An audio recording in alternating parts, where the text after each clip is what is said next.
जय श्री राधे राधे मित्रों, कैसे हैं आप लोग। उम्मीद करती हूँ आप लोग अच्छे होंगे। आपके अपने चैनल राधे राधे में आप सबका बहुत बहुत स्वागत है। निर्जला एकादशी 6 या 7 जून। निर्जला एकादशी कब है इसके बारे में आपको सही जानकारी दे रही हूँ।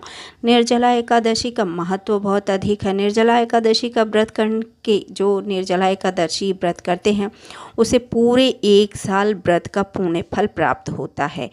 एक एक एकादशियों में हजार हजार गोदान का फल है और कई अश्वमेध यज्ञ का फल है।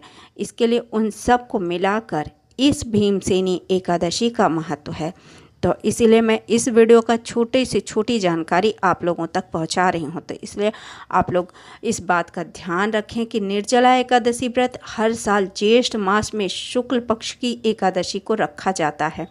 और जैसे कि इसके नाम से पता चलता रहा है कि इसमें निर्जला व्रत रखने का विधान है। यह व्रत सबसे कठिन एकादशी में से एक माना जाता है, इसलिए इसके नियमों का पालन करना बहुत महत्वपूर्ण है ताकि व्रत खंडित ना हो और व्रती को इसका पूरा फल प्राप्त हो सके। निर्जला एकादशी व्रत को लेकर इस बार संशय बना हुआ था। दृग पंचांग के अनुसार स्मृता यानी गृहस्थ लोग 6 जून शुक्रवार को व्रत रखेंगे और अगले दिन यानी 7 जून को पारण करेंगे, जबकि वैष्णव यानी साधु सन्यासी समाज के लोग 7 जून को व्रत करेंगे और 8 जून को व्रत का पारण करेंगे।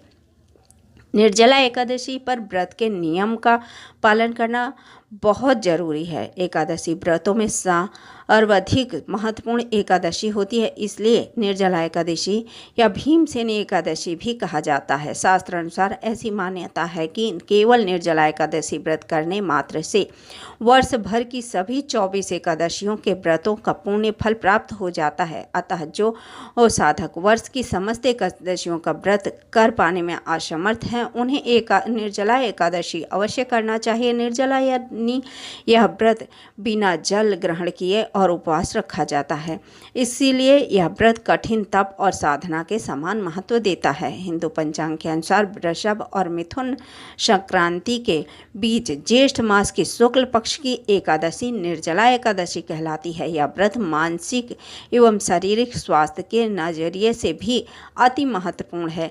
एकादशी का व्रत भगवान विष्णु की आराधना को समर्पित है। इस एकादशी का व्रत करके श्रद्धा और सामर्थ्य के अनुसार दान करना चाहिए। इस दिन विधि पूर्वक जल कलश का दान करने वालों को पूरे साल की एकादशियों का फल मिलता है। जो इस पवित्र एकादशी व्रत को करता है वह समस्त पापों से मुक्त हो जाता है। विशेष एकादशी के पूजन का है विशिष्ट नियम। इस विशेष एकादशी के पूजन का विशिष्ट नियम है, इसका अनुपालन बहुत जरूरी है। इस दिन अन्न का त्याग बहुत जरूरी है। इस दिन किसी भी प्रकार का अनाज पूरी तरह से वर्जित है। इसमें फलाहार भी मान्य नहीं है। व्रत के दौरान मन को शांत और शुद्ध रखना चाहिए। किसी के प्रति बुरे विचार नहीं लाने चाहिए और तीखे बोलने से बचना चाहिए। दिन भर कम बोलना चाहिए और हो सके मौन रहना चाहिए। दिन में सोने से बचना चाहिए। इस व्रत में ब्रह्मचर्य का पालन करना चाहिए। शारीरिक इच्छाओं का नियंत्रण रखना चाहिए। इस दिन भगवान विष्णु की पूजा अर्चना, भजन, कीर्तन और कथा सुनना चाहिए। इसके साथ ही इस तिथि पर रात में जागरण करना भी शुभ माना जाता है। द्वादशी के दिन सूर्योदय के बाद व्रत का पारण किया जाता है, लेकिन पारण से पहले जरूरतमंदों को दान दक्षिणा देना और पूजा करना जरूरी होता है। व्रत के दौरान क्रोध और लोभ जैसे नकारात्मक विचारों से दूर रहना चाहिए। सबसे जरूरी और अनिवार्य यह है कि अन्यथा व्रत का लाभ नहीं मिलता है। विधि पूर्वक व्रत करने का है विधान। श्रद्धालु प्रातःकाल सूर्योदय के समय स्नान के बाद विष्णु भगवान की पूजा अर्चना कर निर्जला एकादशी का व्रत करने का संकल्प लें। साधक का और श्रद्धालुओं के लिए यह आवश्यक है कि यह पवित्रीकरण के लिए आचमन किए गए जल के अतिरिक्त अगले दिन सूर्योदय तक जल की एक बूंद तक ग्रहण ना करें एवं अन्न का फलाहार का भी त्याग करें। इसके बाद अगले दिन द्वादशी तिथि में स्नान के बाद पुनः विष्णु पूजन करके किसी विप्र को जल से भरा कलश या यथोचित दक्षिणा भेंट करने के बाद ही अन्न जल ग्रहण कर सकते हैं। मित्रों, यहाँ पर मैं आपको ये बताना चाहूँगी, जो बच्चे हैं, बूढ़े हैं, उन सब के लिए ऐसा नहीं है कि वो जल नहीं ग्रहण कर सकते हैं। जो जिस लायक है वैसे व्रत कर सकता है, इसमें कोई दोष कोई पाप नहीं लगता है। और जो सामर्थ्य है, जो स्वस्थ हैं, उन्हें एक बूंद भी जल का जैसे ग्रहण नहीं करना चाहिए।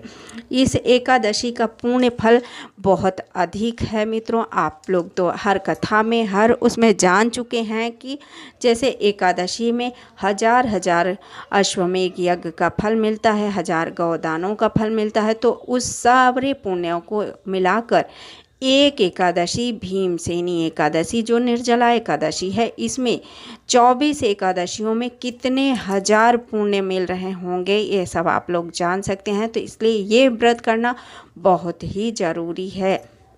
अगर आप ये व्रत करेंगी तो ये तो भगवान पर विश्वास है कि आप लोगों का कल्याण जरूर करेंगे।